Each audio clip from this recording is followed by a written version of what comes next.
예, 안녕하십니까. 제 이름은 남익수입니다.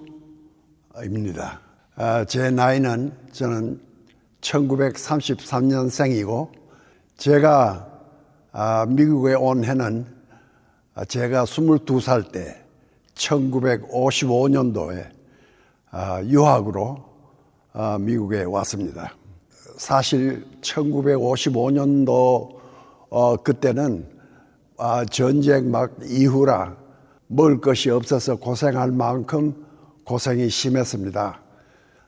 그때 제가 고등학교를 대구에 있는 개성고등학교를 졸업했는데 몇몇을 선발해서 미국에 유학 보내는 프로그램이 있었습니다. 그래서 미국에 올 때 물론 올 수 있는 그러한 여건이 되지 않기 때문에 아버지께서 과수원 농장 2개 있는 걸 하나를 팔아서 거기에서 400불을 조성을 해서 비행기 값을 내지를 못하고 그때 미국 회사에 속한 수송 배를 타고 미국에 오게 됐습니다.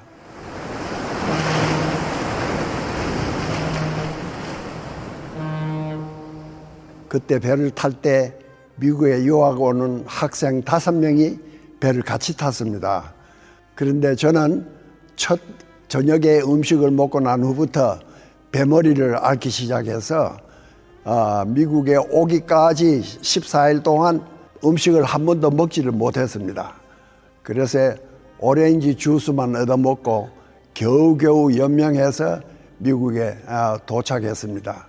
그때 하나님 앞에 기도하기를 하나님 이 어려운 과정을 저에게 맡겨주셨는데 제가 만일 죽더라도 미국 국외 한 번만 시켜주고 죽게 해주십시오라고 그렇게 기도한 적이 기억이 납니다.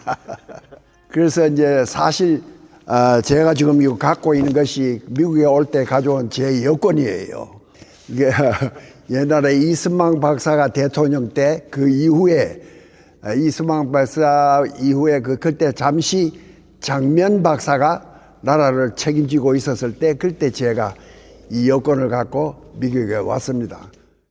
전 신앙생활 어릴 때부터 했어요. 첫 교회가 어디였어요? 첫 교회 산종인 교회. 거기가 어디에 있는? 그거 평양에 있어요. 북한 평양.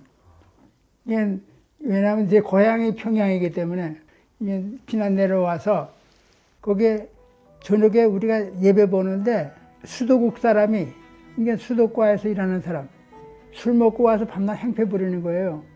근데 그게 공산당이니까 그때 공포 의식을 느꼈는 거예요. 공포. 그 사람이 술 먹고 그냥 막 그러는데 아무도 못 건드리더라고요. 그런 하나의 기억밖에 없어요.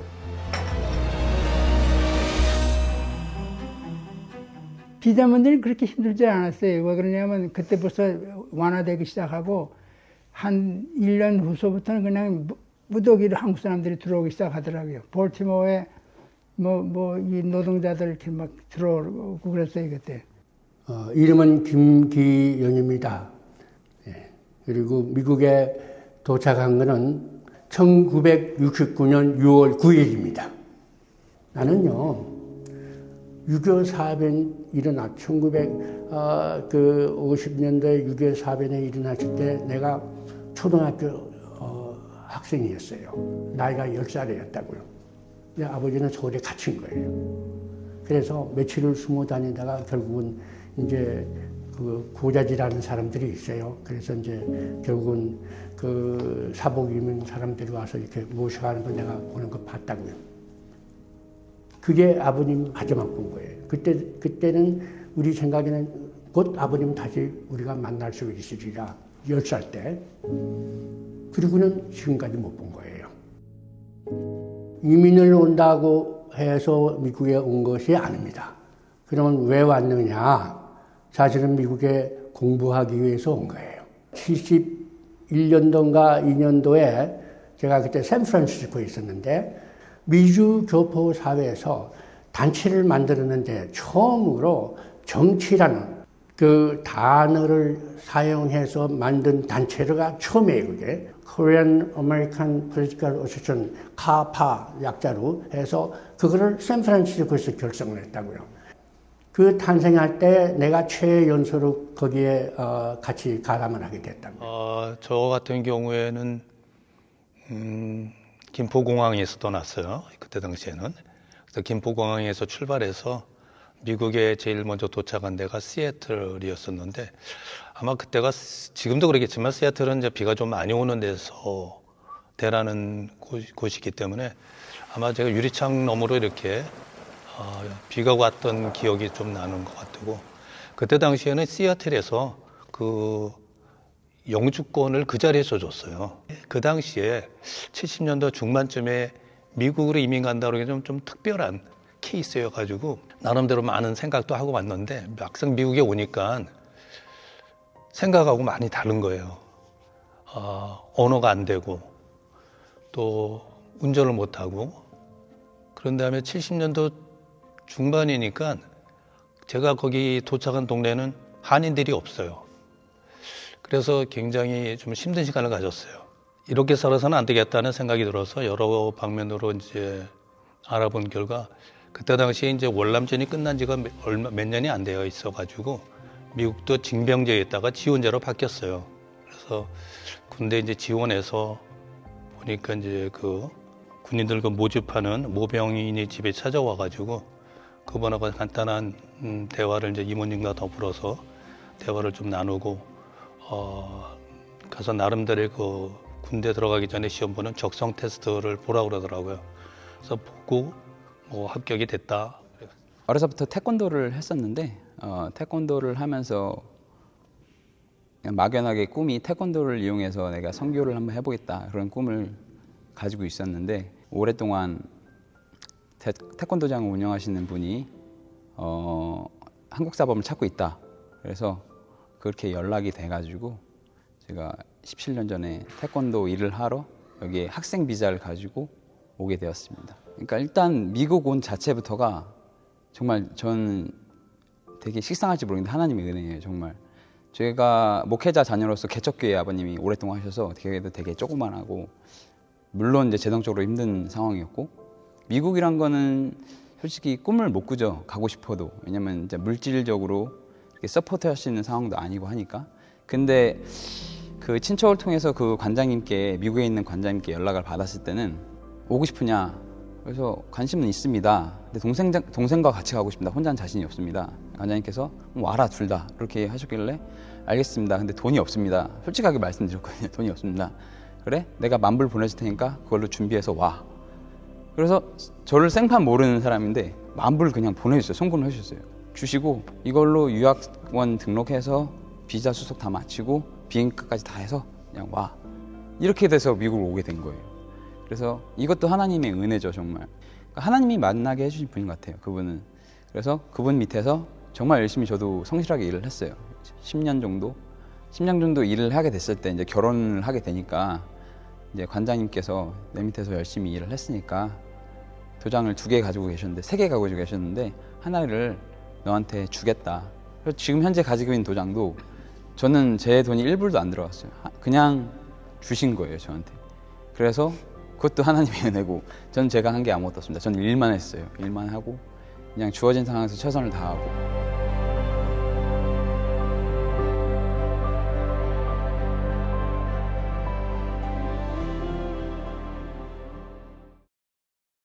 그때는 집에 전화도 없던 걸로 제가 기억을 해요. 그래서 집에 연락하는 거는 아버지한테 편지 쓰는 거밖에 없는데 아버지한테 편지를 쓰면서 가끔 가다가 이쪽에서 찍은 사진까지 붙여서 이제 한국에 보내고 한 그런 기억이 납니다. 그렇게 해서 한 번도 부모와 형제간들의 목소리를 갖다가 들어보지 못했는데 1970년도 어느 땐가 제 동생이 미국에 이민을 오게 됐습니다. 그래서 와가지고 하는 말이 집에 전화가 있다고 하는 말을 듣고 부모 음성을 갖다가 제가 들은 것이 한 10몇 년 후였는 것 같아요. 그래서 정말 참 그때 그 감정은 표현할 수 없는 그러한 감정이었습니다. 네. 미국은 가족 초청, 오빠가 미국 유학 오셔서 오래 있다가 가족 초청으로 그냥 왔어요. 2월 15일에 도착해서 3월 1일부터 내 비즈니스를 시작했어요. 조그만 세탁소를 했는데 오빠가 미리 그거를 계약해서 사놓았어요. 그런데 그게 아주 지금 알면은 못 갈 거예요. 미국을 모르니까 갔는데 완전히 뭐 흑인을 비하하는 건 아닌데 아주 그 빈촌에 흑인들이 주로 거의 95%, 99% 뭐 흑인촌이에요. 거기 들어가서 이제 세탁소를 하는데 많이 어려웠어요. 무서웠을 것 같아요. 근데 처음에는 무서운 것도 몰랐지. 그냥 그런 줄 알고 갔는데 도둑질도 심하고 무섭고 그런 데였어요. 이제 총은 아니고 칼을 들고 겨누고 돈 내라 그래서 그냥 캐시레스 열고 그냥 take it 그냥 그러고 또 제가 없는 동안에 총을 들고 남편 혼자 이제 문 닫을 쯤 됐는데 총을 가지고 딱 겨누면서 그냥 그래서 뭣도 모르고 남편은 뭐야 이러고 있는데 그냥 what 이런데 그냥 총을 겨누어가지고 돈 가져가고 바닥부터 해서 천정까지 걸렸는데 이제 그 손님이 술 먹고 자주 오는 손님이 있어. 나한테 자꾸 장난을 거려. 나 그게 너무 싫어가지고 옷만 딱 내주고는 그냥 좀 냉정하게 했더니 나를 자꾸 보면서 장난을 하면서 뒷걸음질하다가 그 유리에 탁 넘어진 거예요. 그러니까 그게 이 유리 사이즈를 말을 못해 너무 큰데 유리가 쫙 이렇게 떨어지잖아요. 근데 거기서 사람이 넘어진 거예요. 근데 나는 그게 미국 생활이 오래 안 됐으니까 어떻게 해야 되는지를 몰랐어. 그러니까 유리 깨진 거 아까워가지고 막 그랬는데 이 사람이 가만 누워 있는데 내가 그 사람한테 덮쳐 있는 유리를 치워줄 생각도 안 하고 유리 아까운 생각만 하고 화가 나서 이러고 있는데 우리 가게 앞에 조금 이렇게 조금 말하면 거지 비슷한 흑인 할아버지가 계셨어요. 이렇게 지나가다가 그 사람 앞에 와서 얼굴에 떨어진 유리 조각을 전부 이렇게 건져내 주더라고. 그때 내가 아차 싶어서 가서 이제 이렇게 건져주니까 이 사람이 뻘떡 일어나더니 그만 막 달아나는 거예요. 택시 불러가지고. 그래서 내가 What about my glass? 이러고 그랬던 생각이 났어. 그렇게 얼마나 어리석은 짓이었는지. 그런데요, 그게 유리가 얼마나 큰데 작은데 쫙 이렇게 갈라지고 다 박살이 났는데 빼쪽하게 이렇게 그 사람 얼굴 쪽에 이렇게 딱 이렇게 하나가 붙어 있는 거예요. 그게 떨어졌으면 그 사람 목에 받쳤으면은 내가 평생 그 사람을 뭐 배상도 해야 되고 내가 못 살았을 거예요. 근데 그때는 하나님 은혜 그것도 몰랐어요. 그렇게 지나고 보니까 야 그때 하나님이 안 지켜주셨으면은 내가 어떻게 여기까지 왔을까. 그리고 총을 들고 와서 남편을 쏘았으면은 그 어떻게 됐을까. 그거 안 지켜주셨으면은 나 이 땅에 없었어요. 저희가 아이가 이제 대학을 갔을 때 이제 웨스트 포인트를 갔는데 그러다가 이제 졸업을 하고서 이제 그 이라크로 파병이 됐습니다. 그래서 이제 그게 그 9/11 2001년 지나서 2004년에 걔가 졸업하면서 2005년인가 2004년 12월에 12월에 이제 이라크를 갔어요. 그런데 제가 그때는 이제 싱가포르 그 이제 미국 대사관에서 근무를 할 때인데 그 아이가 그렇게 이제 이제 생각이 나는 거예요. 근데 이제 그때만 하더라도 무슨 전화를 그렇게 자유스럽게 할 수도 없었던 거고, 웹캡이라 해가지고 이제 그 카메라를 그 컴퓨터에 이제 넣어가지고 하는 거, 그거를 가져갔는데 그것도 시간이 안 맞아가지고, 잘 못했어요. 그러다 보니까 이제 그때만 하더라도 그 전쟁터에서 그 전사자가 이제 생기면 그게 이제 싱가포르 신문에도 이렇게 나옵니다. 그 사진까지 나왔었어요. 그게 이제 어느 날 내 아이가 거기 있을 줄 이제 뭐 누구도 모르는 거죠. 근데 이제 집에서 이제 아침에 출근을 하러 이제 이제 대사관 쪽으로 이제 가면서 어떤 때는 이제 아이가 보고 싶은 거죠. 이제 그때는 이제 막 저도 이제 울고. 그럴 때 이제 이 교회 또 그런 생각을 많이 했습니다. 하나님 생각도 많이 하고. 예, 저는 제가 2019년에 한국을 방문했었을 때에 저희가 거의 한국 영공에 도착했었을 때에 스튜어디스가 저한테 무슨 쪽지를 전해줬었어요. 도착하시면 이 전화번호로 전화를 해보세요 하더라고요. 그래서 받아본 전화번호가 그렇게 낯선 전화번호 아니어서 제 셀폰이 아니라 옆에 분들 전화를 빌려서 전화를 했더니 제 조카 전화번호였었어요. 내용 전화를 해보니까 할머니가 돌아가셨다는 전화였었거든요. 미국에서 한국까지 가는 거리가 서너 시간만 짧았더라도 엄마 생전의 모습을 봤었을 텐데 그 시간이 조금 길었기 때문에 엄마의 그 생전 모습을 못 보고 돌아가신 후의 모습을 봤던 게 그 여러 번 방문하는 가운데서도 가장 안타까운 시간이었었어요. 한국이랑 미국이랑 이렇게 멀구나. 여기 미국에서 사는 사람들의 마음이 다 그럴 것 같아요. 보면은 그게 제일 힘든 것 같아요. 부모님들이 이제 부모님 보고 싶을 때 바로 못 보고 그리고 이제 뭐 위독하고 그럴 때 나가보지 못하고 그런 일들이 많이 있죠. 그때 35살이었으니까 지금 생각하면은 35살이면 굉장히 젊은 나이인 것 같았는데 그 당시에는 이민 오기에 너무 늦은 나이에 왔다 하는 그런 느낌이 있었어요. 술 많이 마셨어요. 그러니까 하루 종일 가서 일하고 육체적인 노동을 했으니까 하루 종일 일하고 집에 들어오면은 뭐 TV나 들여다보고 그 정도였으니까 교회 나가서 사람들하고 사귀는 것도 아니었고 그러니까 그 당시 제가 생각할 때는 최악이었어요. 그래가지고 술 먹고 운전까지 해가지고 그 폴리스한테 걸려가지고 그 음주운전 티켓도 받고 그 당시에 라이프가 제가 그랬어요. 그래가지고 차도 서스펜스 당하고 처음 여기 도착해서 그 다음날 저 일을 가게 됐는데 오자마자 다음날 일을 갔는데 봉제공장에 가서 물건들 이렇게 나눠주고 하는 그런 일을 했는데 너무 남자가 해야 할 일이 아니다 싶어서 한 일주일 하다가 교회 집사님 페인트 하신다는 분이 계셔가지고 그 페인트 하시는 분을 쫓아서 밖에 이제 일을 시작을 했는데 워낙 성격이 안 좋아가지고 전혀 한국에서 해보지 않은 그런 일들을 뭐 한다는 것이 상당히 힘들었어요. 힘들었고 한 1년, 2년, 3년까지는 한국 가야겠다는 그 생각이 많이 들었었는데 때로는 샤워하면서 그냥 식구들인 데서 보이지는 못하지만 혼자서 샤워하면서 울기도 하고 약한 모습은 보이지를 못하고 혼자서 그렇게 고민을 하고 울고 때로는 이제 후회도 하고 그랬지만 아이가 태어나고 미국에서 이제 아이를 이제 둘을 낳았는데 큰애가 태어나고 이제 가장이라는 그 느낌이 되니까 이제 살아야 된다는 뭐 다른 생각도 없었어요. 이민 생활이 쉽지는 않았어요. 공부하고 이곳에서 이제 그런 것들이 이제 해서 쉽지가 않았기 때문에 제가 이제 그 암이 생겼습니다. 이제 하나님 앞에 갖고 있었던 그런 많은 그런 원망이라든가 그런 것들이 교회 예배를 드리면서 이제 많이 씻겨 나간 것 같습니다.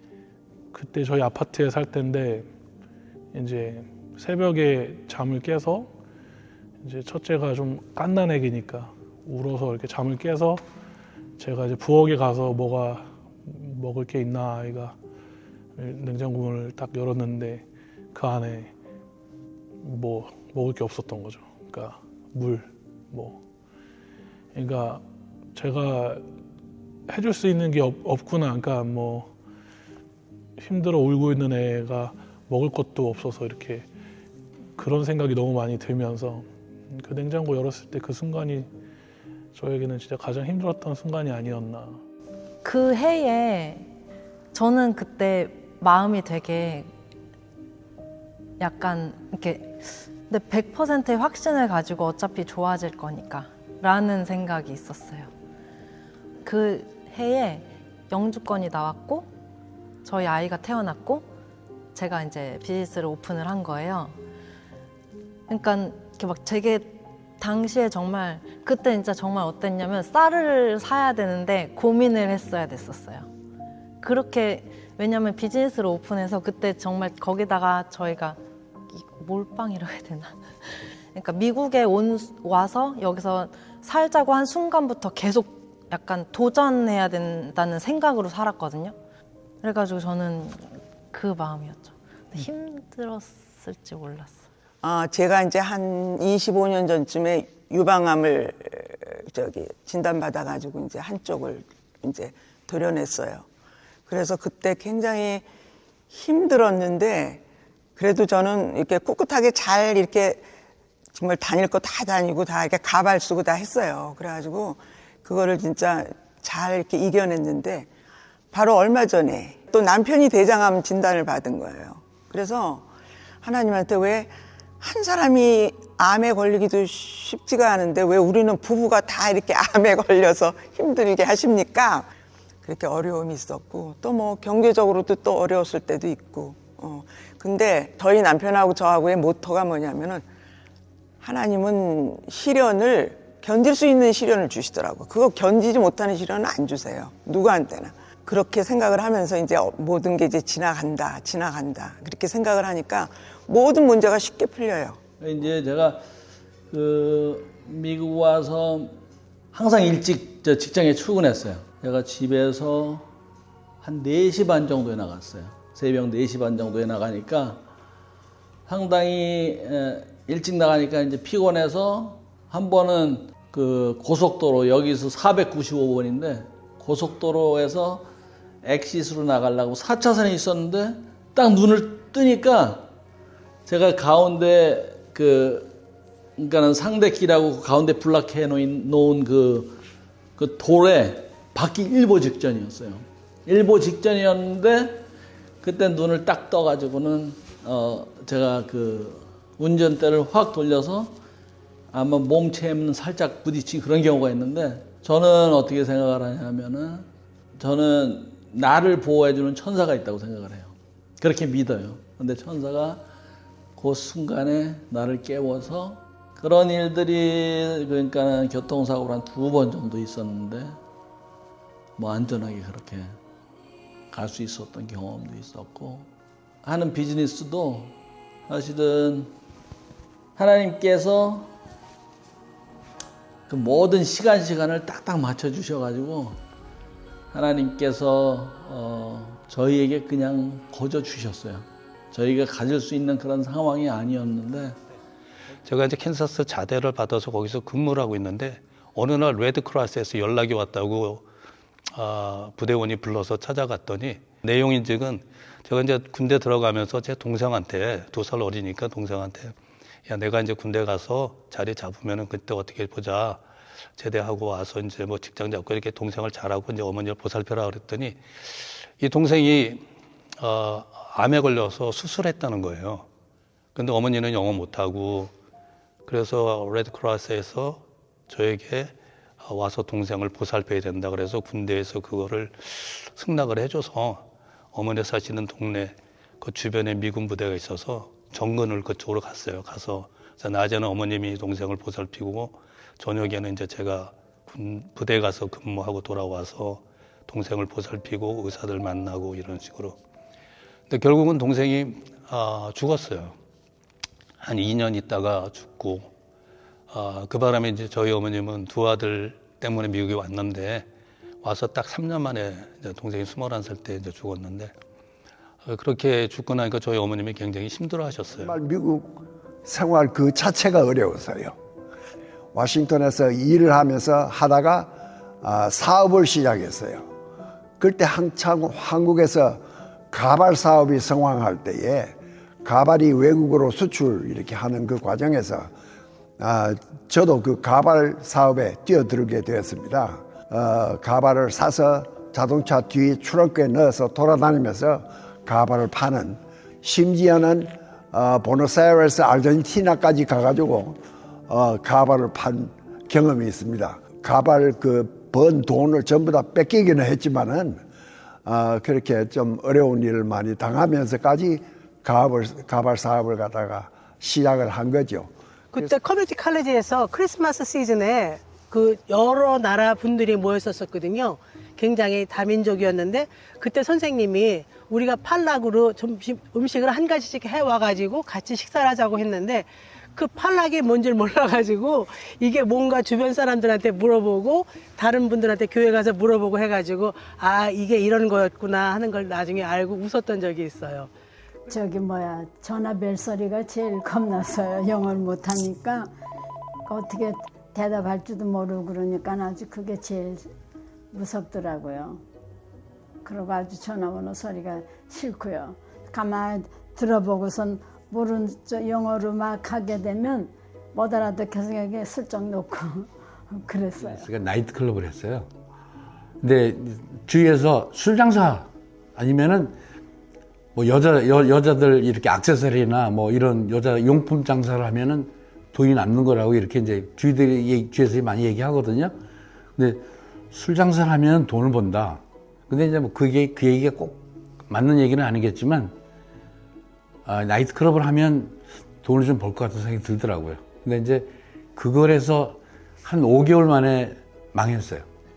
예, 그때 굉장히 저희가 힘들었을 때, 그 나이트클럽 그 했을 때, 뭐, 저는 3개월이라고 생각하는데, 그때 돈이, 그러니까, 몇만 불이 그냥, 그러니까 참 자금이 힘들 때 사업을 시작을 했잖아요. 근데 사실 찬성한 건 아닌데, 근데 이제 아까 말씀한 것처럼 물장사하면 이제 돈을 번다고 이렇게 느낀 것 같아.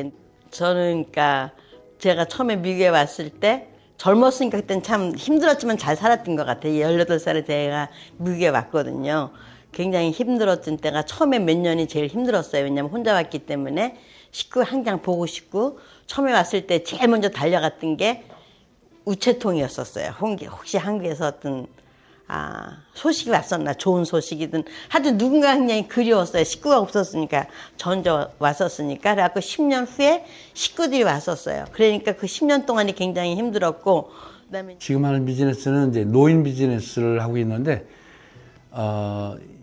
그때만 해도 이 18년 전만 해도 노인들이 이렇게 오래 사실 거라고 생각을 못 했던 것 같아요. 그냥 새로운 비즈니스를 한번 무식하면 용감하다고 그러나요? 이제 뭐 그런 식으로 해서 한번 시작을 했던 건데, 시작 한 2년까지는 굉장히 힘들었어요. 예, 와이프 도움이 제일 컸다고 말씀드릴 수 있는데, 와이프 도움이 없었으면 아마 하다가 주저앉고 말았을 것 같은 생각이 들어요. 한국은 예배가 되게 많았었거든요. 수요 예배 있죠. 에브리데이 뭐 새벽 예배 있고 금요 철야 있고 뭐 토요일 날 청년의 모임 있다가 주일 날 하루 종일 오전 1부 예배, 2부 예배 기타 드리고 하루 종일 봉사하고 교회가 제 신앙을 지켜줬다? 그런 느낌이 있어요. 왜냐면 계속 교회에 있으니까. 미국에 와서 처음에 교회를 나가기 시작했는데 주일날 예배가 하나밖에 없고 수요일날 예배가 있는데도 없고 없는 데도 있고 그게 조금 뭐랄까 저 혼자 해야 되는 거예요. 그래서 혼자 하는 게 혼자 이 믿음을 세워 나가야 되는 게 굉장히 큰 부담으로 좀 다가온 게 사실이에요. 미국에 딱 떨어져서 신앙생활을 해야 되는 한국 사람들은 이게 굉장히 힘들지 않을까. 저뿐만 아니라 와이프도 그랬고 처제도 그랬고 그래서 그런 게 좀 한국 사람이 미국에서 신앙생활 하기가 좀 힘든 점이 그런 게 아닌가 싶어요.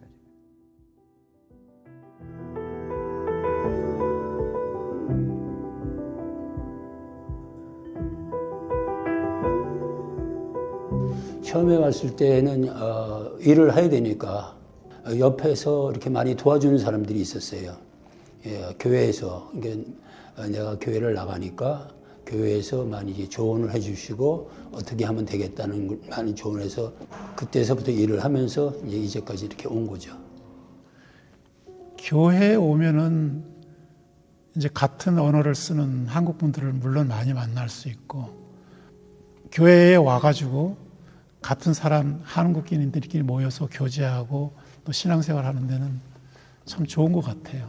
지금 제가 신앙인으로서 얘기할 것 같으면 처음에 제 멘토이셨던 전도사님이 계셨는데 그분이 참 많이 도움을 정착을 하고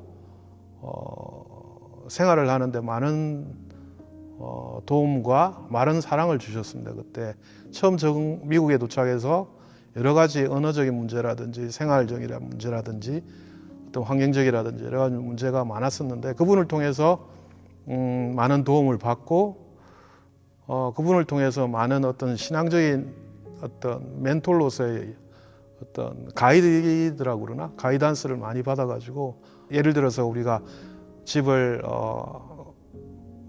타운하우스를 구하게 될 경우가 있었는데 와가지고 리노베이션을 안에서 하는데 매일같이 우리 집 본인의 집처럼 저희 집 이제 퇴근 와중에 들려서 저희 집을 와서 어떻게 되는지 상황을 점검하기도 하고 생일도 챙겨주고 여러 가지 어떤 대소사이를 서로가 많은 교제를 통해서 나누고 그러면서 사랑이 조금씩 서로를 알게 되면서 사랑이 많이 서로가 싹이 튼 것 같습니다. 그래가지고선 이런 사랑이 어디서 나올까 어떤 그런 의문이 많이 들었어요, 개인적으로.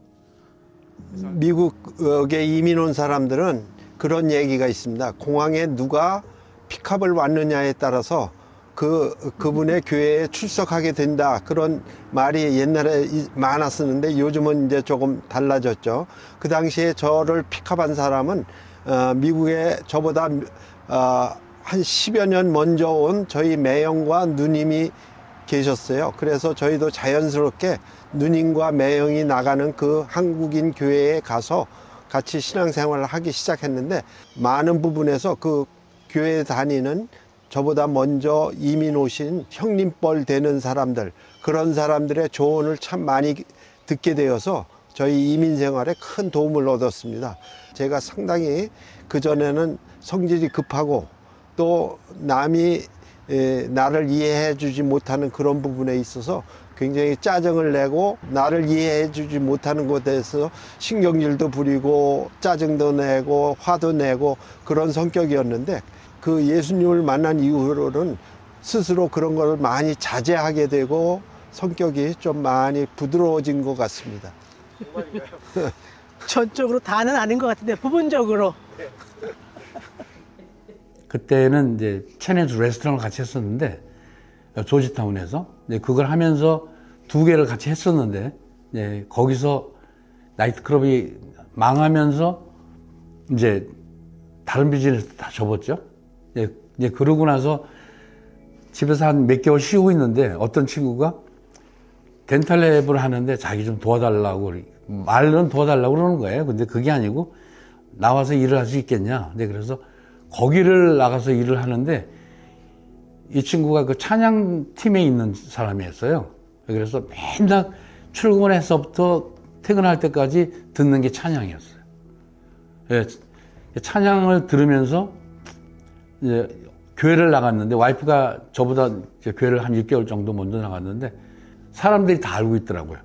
아, 이 사람이 송영준이야? 이제 그러면서 얘기를 하더라고요. 그 얘기는 뭐냐면 중보기도를 저를 위해서 그 기도 제목을 놓고 많이 기도를 해주셨던 것 같아요. 남편한테 이제 제가 먼저 한 몇 개월 가고 계속 이제 교회 갔으면 그런 바람이었는데 쉽지가 않았던 것 같아요.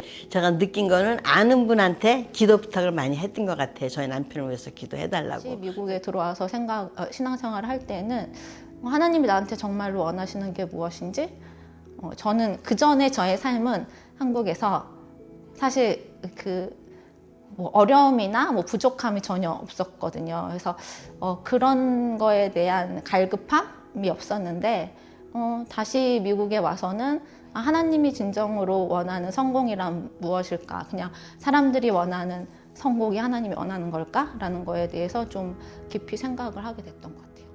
그 주변에 유학생들이 많이 있었는데, 그러니까 그 유학생들이 많이 겪고 있는 게 이제 외로움도 있고, 그 언어 차이에서 오는 어려움들도 있겠지만, 그런 가족들과 떨어졌기 때문에 어떤 그런 마음적으로 힘든 부분이 많이 있었던 것 같습니다.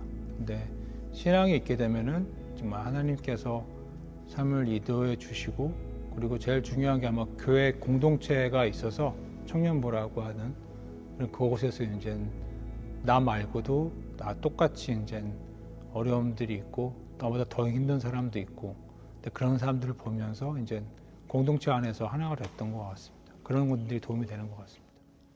미국은 사람 만날 때가 교회밖에 없더라고요. 그래서 처음에 미국에 와서 저희 할머니, 이모 할머니가 다니시는 교회를 가기 시작했는데, 그냥 생각 없이 따라간 거예요. 그냥 미국에 와서 사람을 만나야 되니까 갔는데 바로는 아니었고 거기서 이제 뭐 몇 주 생활을 하고 있었는데 부모님께서 성가대에 들어가라고 해서 그냥 아무 의미 없이 성가대에 앉아서 그냥 입만 뻥끗 대면서 찬양도 아니고 노래를 하고 있었는데 되게 생뚱맞은 뭐 전혀 관련된 설교도 아니었고 어떤 계기도 없고 이유도 없었는데 그러니까 설교를 듣고 있는 중에 그냥 갑자기 막 눈물이 나더라고요.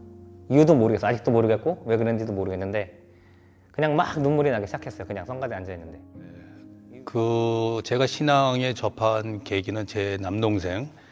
제 동생이 이제 이렇게 세 가족이 밥상에서 이렇게 식사를 하면은 꼭 제 동생이 기도 먼저 하고 식사하면서 이제 저하고 어머니하고 이제 교회에 가야 된다고 이제 나름대로 전도죠. 그 얘기를 하게 되면 이제 저는 이제 관심이 없고 어머님도 그렇고 그러면 이제 한 번, 두 번 나무래고 그래도 동생이 그걸 포기 않고 잊을만 안 하면 한 번씩 했었어요. 그러다가 이제 저희들이 미국에 이민을 왔는데 와서 저는 아까 되게 말씀드렸지만 이렇게 좀 좌절감, 반항적인 이런 마인드로 꽉 차 있는데 동생은 와서 교회를 다니는 거예요. 그러다가 아까 말씀드렸듯이 저 동생이 간암에 걸려가지고 제가 이제 군 정근으로 집에 와서 동생을 보살피는데 동생이 주일 되면 이제 교회를 가기를 원하는 거예요. 그러니까 이제 운전을 잘 못하니까 이제 제가 데려다 주죠. 그러다 보니까 겨울이 되니까 추운 거예요. 그래서 히터 틀어놓고 그런 것도 한계가 있어서 예배 시작하고 다들 들어가면 라비에서 좀 앉아 있다가 앉은 것처럼 나왔다가 다시 그런 시간을 하다가 언젠가는 뭐 이렇게 이제 뒷좌석에 앉게 됐어요.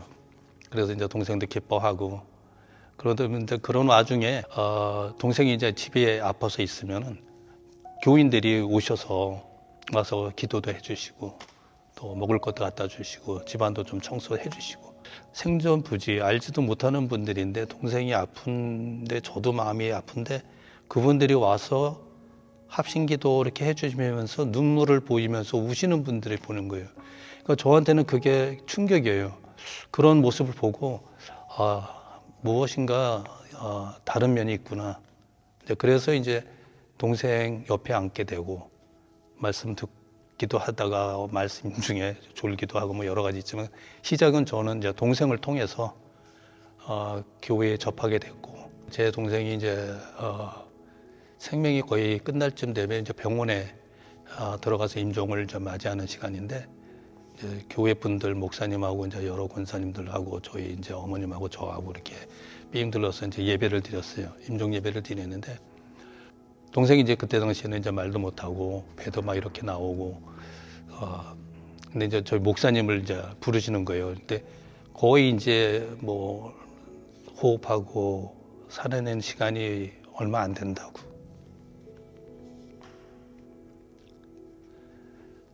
의사진이 그렇게 얘기를 했는데 어떻게든지 그 목사님을 불러서 목사님이 입에다 이렇게 대니까 동생이 뭐라고 했다고 그러는 거예요. 근데 나중에 이제 목사님이 동생은 이제 떠나고 한두 시간 있다가 목사님이 이런 말씀을 해주는 거예요. 동생이 바로 생명 끝나기 전에 자기 형하고 어머니를 꼭 신앙생활 하게끔 해달라고. 그래서 지금도 그 시간과 그때의 모습들이 많이 떠나지 않고 종종 생각이 나요.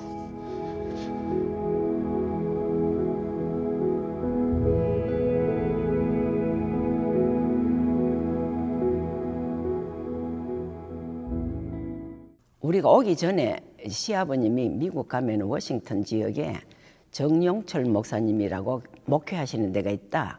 그 교회를 찾아가라. 그런데 그분을 어떻게 아시는가 하니까 우리 시아버님이 일본에 사실 때 정용철 목사님이 신학 공부한다고 유학을 오셨는데 우리 시아버지 집에서 좀 거하셨대요.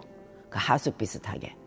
그래서 그 목사님이 워싱턴 지역에 있다는데 거기를 찾아가는 오니까 오빠가 그 교회 집사로 있고 그러니까 뭐 그대로 그렇게 가게 되죠. 처음 갔던 교회가 바로 지금 이 교회. 지금 우리 교회. 워싱턴 한인연합장로교회 DC 16가에 다른 교회를 빌렸댔어요 그때. 연합장로교회 창립 멤버로 계시다가 저를 초청해서 저는 자연적 연합교회부터 나갔습니다.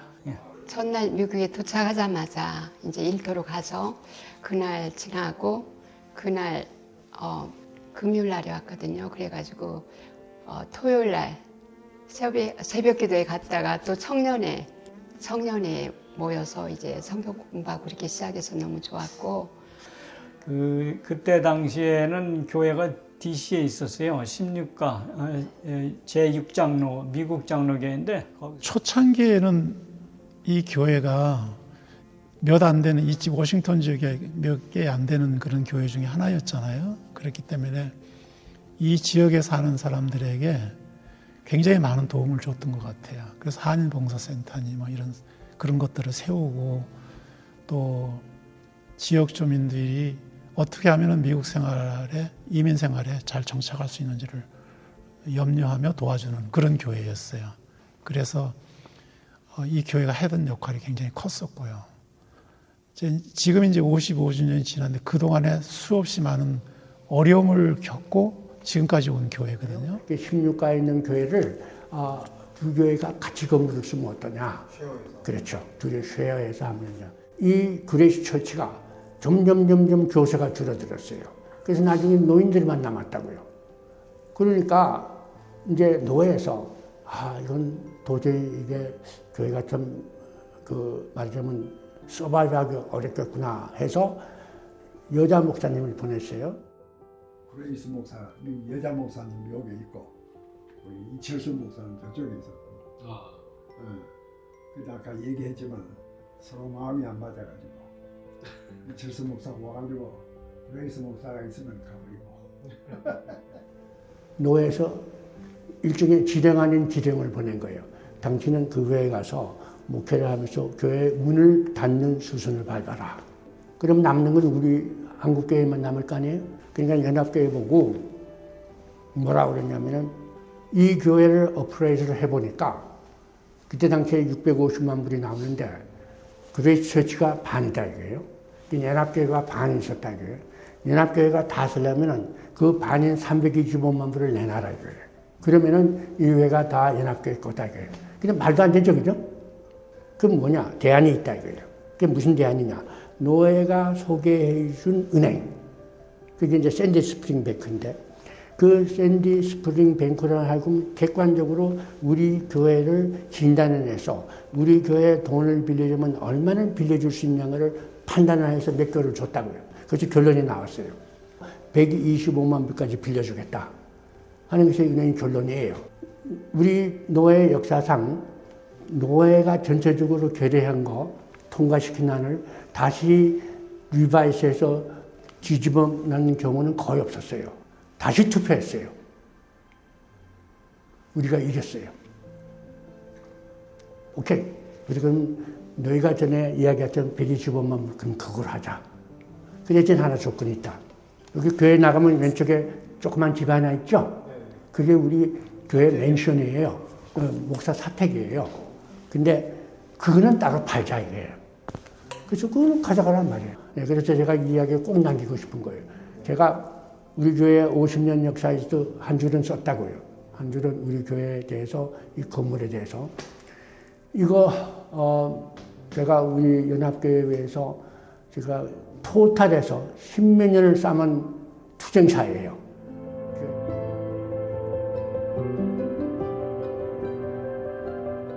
교회는 제자들의 교회가 제가 나가고 있었는데 그 제자들의 교회에서 연합을 했어요.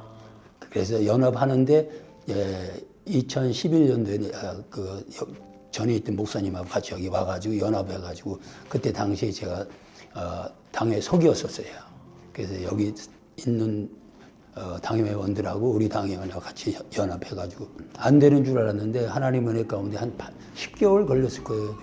그래가지고 이렇게 자연스럽게 됐죠. 그럼요. 교회 행사를 그때는 젊었으니까 50대, 60대까지도 계속 교회 행사를 많이 했어요. 그냥 뭐 연극을 했어요. 여기서 섬극 그런 기억도 나고. 저는 이 교회에 들어와서부터 성가대를 했어요. 그러니까 항상 이렇게 성가대가 있는 그 장소가 좀 마음이 편한 것 같아요. 성가대가 연습을 할 수 있는 장소가 좁아도 그래도 거기 들어가면 음악이 이렇게 성가가 들리는 것 같은. 금요일마다 와서 기도를 했어요. 옛날에 젊었을 때죠. 청년이죠. 아이들 낳기 전에. 그런데 이 나이에도 말씀 들을 때 너무 설레요. 그리고 지난번에는 가슴에 불을 질러 놓으신다고 목사님이 말씀으로. 내가 목사님한테 그랬어요. 오늘 또 제 가슴에 불을 질렀습니다. 저희가 여기 와서 사실은 내내 교회를 못 갔어요. 근데 그게 매일 마음에 부담이 되는 거예요. 가긴 가야 되는데 교회를 이렇게 이제 찾고 뭐 어떤 목사님 것도 듣고 하는데 우연찮게 지금 홍 장로님하고 여기서 산보하다가 이제 먼저 인사를 했죠. 안녕하시냐고. 그랬더니 한국 분이세요? 그러면서 이제 그래서 교회를 왔는데 너무너무 좋았죠. 저희 둘 다. 1년마다 교회에 가면 특히 이제 찬송 부를 때 많이 울어요. 그러니까 좋은 그 분을 만나서 좋은 말씀 듣고 이게 제가 젊었을 때는 사실 교회 다니면서 이 선교 쪽을 많이 했어요. 그런데 이제 그거는 좀 저한테 무리고 그거고 또 제가 할 수 있으면은 뭐 조금이라도 이제 그 노력을 해야죠. 이 교회에서 선교지를 가는데 첫 선교지가 우물 사역을 하신대요. 그래서 그때는 제가 영주권이 없던 시절이라 너무 가고 싶은데 갈 수가 없는 상황인 거죠. 그래서 두 번째 선교를 갈 때 영주권이 나오지 않은 상태인데 신청을 했어요. 그래서 기도를 많이 했던 것 같아요. 갈 수 있게 좀 도와주셨으면 좋겠다. 그래서 그 선교 떠나기 일주일 전에 영주권을 받고 가게 됐는데 선교지를 딱 도착하면서부터의 그 뭐랄까 평안함이라든지 행복함이라든지 그런 게 또 막 생기더라고요. 이제 인생에 있어서 가장 큰 전환점이었던 것 같아요. 그래서 그 시간들이 너무 와서 그냥 그 후로 쭉 그 선교에 대한 마음들이 계속 커지는 것 같아요. 그 교회 그 어르신들 분들이 계셔서 그분들이 되게 처음에 왔는데 되게 좀 반갑게 맞아주셨었어요. 그 맨 처음에 이 교회 왔을 때 여기 계시는 분들이 섬기는 모습을 보고 사실은 되게 두려웠거든요. 왜 이렇게 열심히 섬기시지? 나중에 나한테 이렇게 잘해주신 이유가 교회 도움이 필요해서 그런가? 라고 생각할 정도로 좀 그랬어요. 그리고 이제 너무 이제 교회를 약간 열심히 안 다녀서 그런지 되게 인간적으로 그렇게 보게 되더라고요. 근데 요즘은 되게 진심으로 교회에 잘 섬기고 싶다는 생각을 많이 하고 있어요.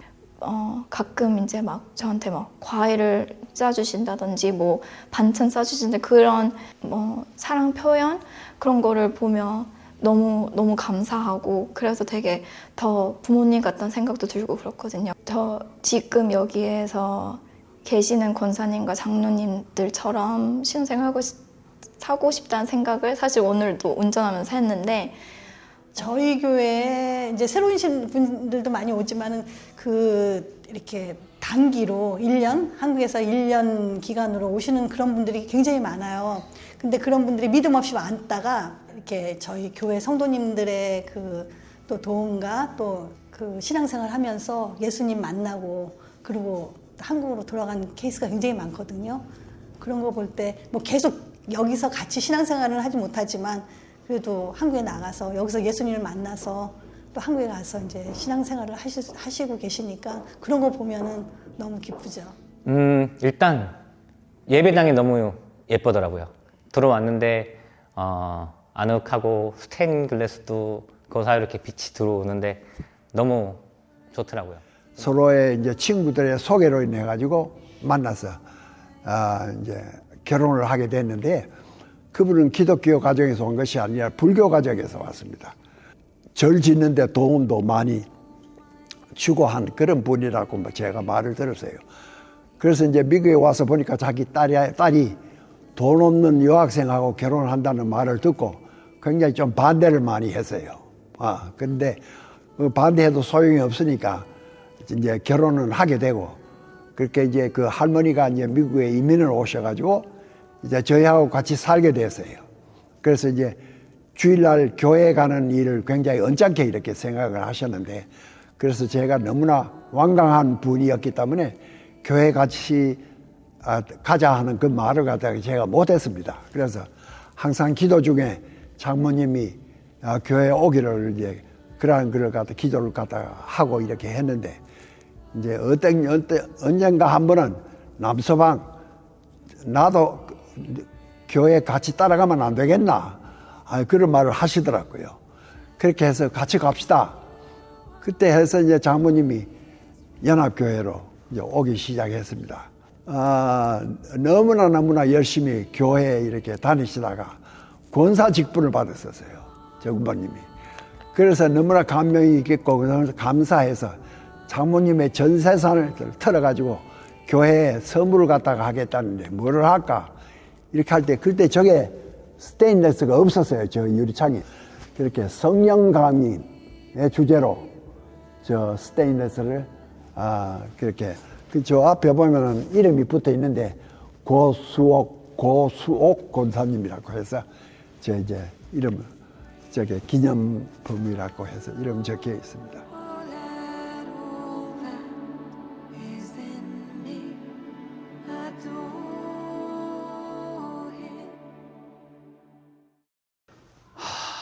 지금 아이들이 이제 신앙적인 문제가 사실은 있어요. 그러니까 여기 그 많은 이제 가정들을 보면은 아이들이 고등학교 때까지는 엄마 아빠를 따라서 교회를 잘 다녀요. 근데 여기 미국 생활에서는, 미국은 이제 아이들이 대학교를 가면은 한국에서 시집 보내고 장가 보내듯이 그때부터는 이제 아이들이 독립체가 된다는 그런 생각들을 해요. 그러니까 그때부터 여기는 이제 기숙사에 가서 대학교 생활을 시작하니까, 또 이제 대학교를 졸업하면은 많은 아이들이 밖에서 이제 집을 얻어서 살고, 이제 그런 게 이제 대부분인 것 같아요. 대부분인데, 그러니까 이제 대학교를 가면서부터 대학에서 처음에는 이제 기독교 그런 단체에도 이렇게 같이 조인을 해서 믿음 생활을 잠깐 하다가 믿음 생활에서 떠나는 경우가 많은데, 사실은 저희 아이들도 지금은 신앙생활을 안 해요. 안 하고 있기 때문에 그게 제일 이제 마음이 아픈데, 저희는 이제 늘 이제 기도하는 것밖에 없죠. 그래서 그 아이들이 다시 신앙으로 돌아오길 원하는데 좀 답답하죠. 그 부분이 제일 이제 답답한 것 같아요. 답답한데. 지난 가정을 보면은 하나님이 개입하지 않고서는 저희가 여기까지 올 수가 없었다는 그런 순간들이 굉장히 많거든요. 돌아보면 너무 감사한 일이 너무 많아가지고 좀 그런 저희의 느꼈던 그런 간증? 그런 거를 애들한테 얘기해 주고 싶어요.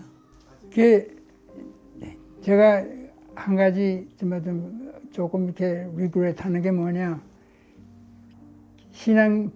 마음속에 신앙심은 지키고 있지만은 교회를 안 가는 거예요. 근데 걔네들이 교회 안 가는 그게 좀 마음이 좀 걸리고 그거밖에 없어요.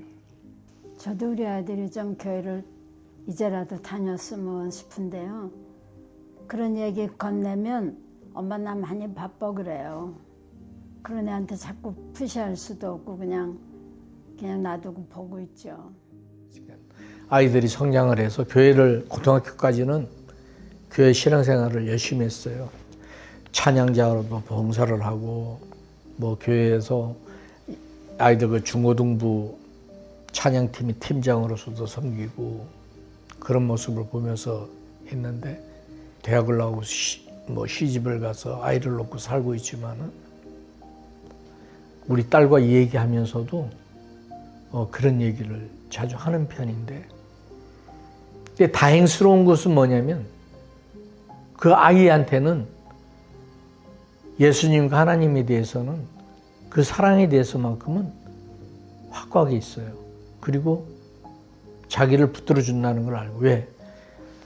아이를 키우면서 엄마 아빠가 신앙생활을 어떻게 하면서 자기들을 키워왔다는 것을 눈으로 본 것이기 때문에 아직도 자기가 답답한 일이라든지 약간 불안스러운 그런 게 있으면 기도 요청을 해요. 아이들한테 한번 이런 두 번을 제가 물어본 적이 있어요. 너희들이 볼 때 우리가 어떻게 뭘로 보이느냐 이렇게 뭐 그냥 fine 굿 크리스천 뭐 이렇게 얘기를 해주더라고요. 근데 제가 그 소리 들을 때 혹시 얘들이 우리 신앙을 보면서 나도 저렇게 신앙생활을 하면서 저런 신앙인이 되겠다는 생각이 혹시 그런 얘기를 해주면 참 기분이 좋았겠다라는 생각이 들지만 제가 사실은 결혼하자마자 딸을 낳았는데 딸을 좀 두고 왔어요. 왜냐하면 1년밖에 안 됐기 때문에 데리고 올 수가 없었어요. 여기 어떻게 그랬는데 걔를 이제 데리러 가서 한국에 가서 이제 여기로 다시 왔는데 얘가 이제 완전히 낯선 환경에 바뀌니까 많이 울고 그랬어요. 그런데 이제 교회를 데리고 왔는데 너무 좋아하는 거예요. 왜냐하면 그 당시에는 제가 뭐 어디 가서 뭐 하는 그런 게 없었잖아요. 그러니까 이 교회에서 저희 딸이 너무 좋아했기 때문에 그때 굉장히 저도 아주 감동하고 그랬던 것 같아요. 딸이 좋아하니까. 좀 나이 들으신 분이 한 20-30명이서 교회를 지켰어요. 그런데 우리들의 기도가 뭐냐면은 아이들의 울음소리가 여기 교회 안에서 들리게 해달라고 진짜 그걸 위해서 열심히 기도를 했는데 진짜 요새 아이들의 울음소리가 많이 들리니까 그게 완전히 찬송가로 들려요. 너무 그거 소리만 들을 때마다 또 감사해요.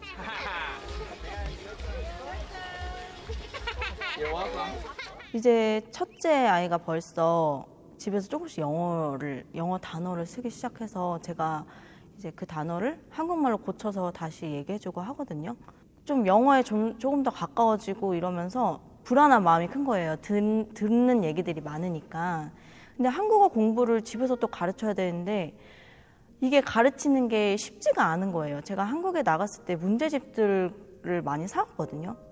근데 그것도 어떻게 가르치느냐? 가르치는 방법이 또 따로 있고 한데 집에서 제가 아이가 둘이다 보니까 두 아이를 다 한글을 이제 좀 깨우쳐 주려고 하기가 버겁더라고요. 그래서 다행히 그나마 교회에 한글 학교가 있어가지고 그거를 조금 의지하고 있어요. 그래서 덕분에 한글을 조금이라도 주일날 그 한글 학교 덕분에 하는 거? 그러면서 어느덧 첫째 아이가 이제 조금씩 한글을 어느 정도 좀 알아가고 제가 이제 좀 가르쳤을 때 이거 알고 있구나. 이 부분은 얘가 알고 있네? 좀 이런 게 있거든요.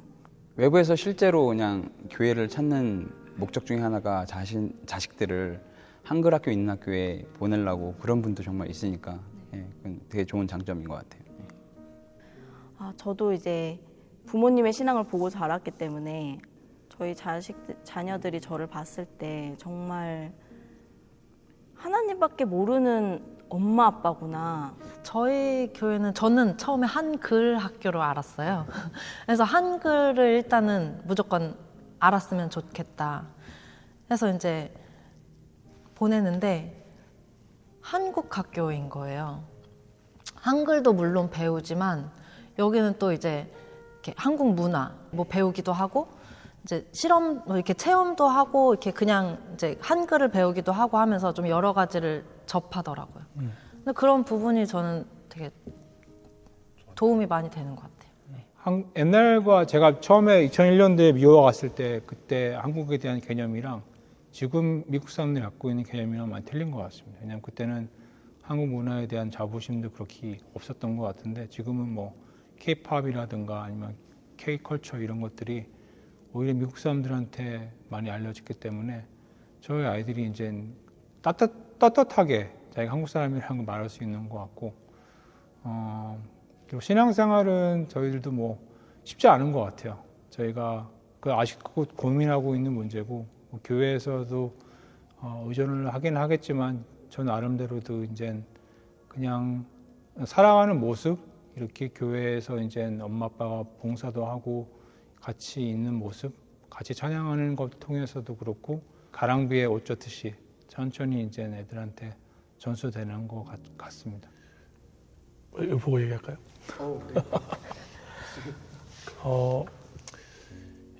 유빈이, 혜빈이 우리 아이들 엄마랑 아빠는 이 아무도 없는 미국 땅에 이렇게 살아왔는데 하나님 만나면서 너희 낳고 살아왔단다. 지금 와서 생각해 보면 너희들이 하나님을 사모하는 마음으로 이렇게 살아가는 것이 가장 중요하지 않을까? 뭐 이런 얘기를 해주고 싶다. 눈물.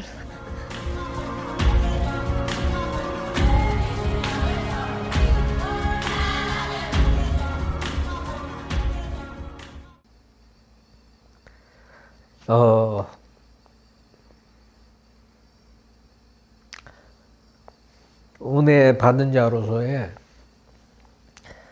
그러니까 하나님의 사랑을 받은 자로서 세상을 살면서 항상 아직도 거기에 대한 생각을 하면 먹먹해요. 너 세상에서 무엇을 가장 자랑스럽게 생각하고 왔느냐라고 만약에 그런 질문을 한다면은 그 생각은 좀 당당하다가도 좀 사람이 좀 이렇게 되는데 그럼에도 불구하고 하나님이 나를 사랑했잖아요. 부족한 거 아시잖아요. 하지만 나는 이렇게 살았습니다. 하나님이 원하는 삶을 다는 살지 못해도 노력은 했습니다. 저의 일생생활은 예수님, 하나님, 교회 이 밖에는 저는 잘 모르는 사람이에요. 그래서 항상 제 마음속에는 쉴 때는 찬송가를 부르고 위로를 하고 그렇게 해서 항상 하나님이 저와 함께 계신다는 걸 갖다 믿고 있기 때문에 무슨 어려움이 와도 그렇게 겁이 없었어요. 그래서 제가 용감했던 것 같아. 돈 없이 미국에 와가지고 그저 일하는 것도 겁 없이 일을 했고 그렇게 해서 이때까지 살아온 것이 모든 것이 다 하나님이 도와주신 것이라 그렇게 생각을 하니까 정말 그보다 더 축복이 없는 것 같아요. 교회 사명이 뻔한 거 아니에요? 그리스도의 사랑을 이웃에 전하고 그렇게 해야 되고 교회적으로는 지역사회에 많은 일을 했어요. 우리 정영철 초대 목사님께서. 그런데 제 개인적인 생각은 대내적은 우리 신앙이 그렇게 자라지를 못하는 것 같은 늘 그런 길티 필링이 있어요. 그건 제 자신이지요. 그게. 저는 지금 우리 교회가 이제 앞으로 이제 점점 부흥이 되겠지만은 우리 교인들의 믿음이 정말로 튼튼하게 쌓여져 나가기를 원해요. 현재 우리와 같이 신앙생활하는 분들이 정말 믿음이 점점 굳게 쌓여지고 최소한 신앙생활에서 그 하나님을 버리는 일은 없어졌으면 저는 해요. 저도 이제 수많은 그런 고민들과 많은 분들이 교회를 떠나시는 걸 보면서 고민을 많이 할 때가 순간순간 있었죠. 근데 이제 그때마다 내가 기도하면서 느꼈던 건 내가 정말 이 교회를 많이 사랑하는구나.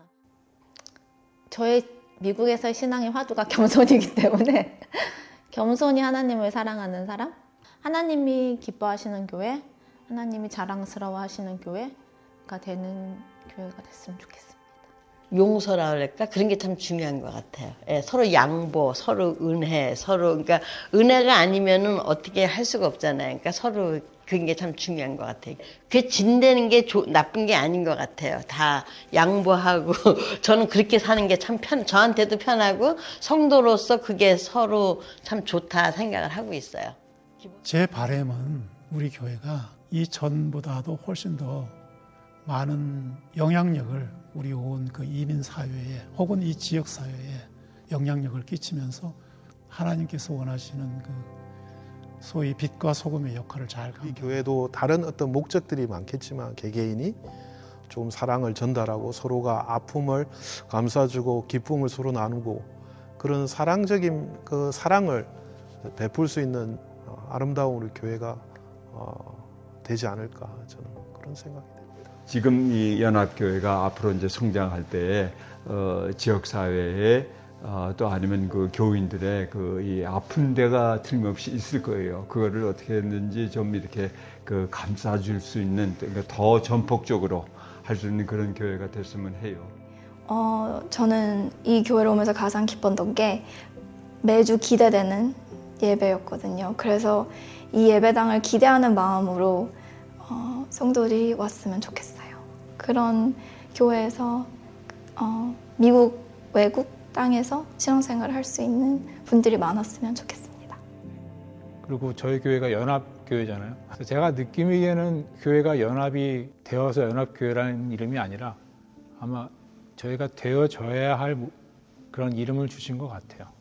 워싱턴 지역에 있는 여러 가지 세대가 모여서 이제는 하나가 될 수 있는 연합되어라는 느낌으로 주셨기 때문에 우리 그 제2세 교회에 대해서 이제 청소년들이 자꾸 줄어들으니까 어느 한 교회만이 아니라 여러 교회가 합해서 제2세대를 양육하고 2세대를 그 선교하는 저는 이 교회가 정말로 건물과 이 장소와 건물이 너무 그 2세대를 교육하고 2세대를 선교하고 하는데 너무나도 이게 우리 각 교회의 차원을 떠나서 우리 그 교단 또한 우리 앞으로의 이 워싱턴 지역의 그 복음화를 위해서 너무나도 참 하나님께 주신 귀한 장소라고 생각이 드는데 제가 그 꿈은까지는 제가 이루지 못했습니다. 그런 기도 이루지 못한 것이 제 마음에 아직도 있고 우리 윤택한 목사님이 아마 그 꿈도 좀 꼭 이루어졌으면 하는 마음으로 기도하며 지금도 후원하고 있습니다. 지금 저희 교회가 이제 또 이렇게 어르신들의 힘으로 지금까지 잘 이렇게 유지해 왔는데 앞으로 이제 새로운 그 우리 자녀들 영어권 그 멤버들이 좀 많이 늘어가지고 좀 이렇게 한인들 그 1세대와 그런 그 EM 멤버들이 같이 그냥 같이 똑같이 이렇게 어우러지는 그런 교회가 됐으면 좋겠습니다. 우리 질건이 하니까 문제가 많고 그래도 so what 해결하면서 그냥 우리 교회 나오고 있으면요 움직일 수가 없어요. 그냥 땡큐 한마디 감사합니다 한마디죠. 감사. 저 인생은 참 좋았거든요. 항상 주님이 도와주시고 말 한마디만 모든 게 땡큐예요. 감사합니다 한마디입니다. 부족하지만 주님 받아주셔서 감사합니다.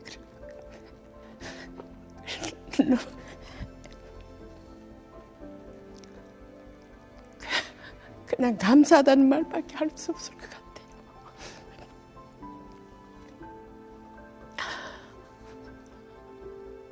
이렇게 인터뷰하면 되나? 아이고. 내 영혼이 은총 입어 중환제짐 벗고 보니 슬픔 많은 이 세상도 천국으로 와하도다.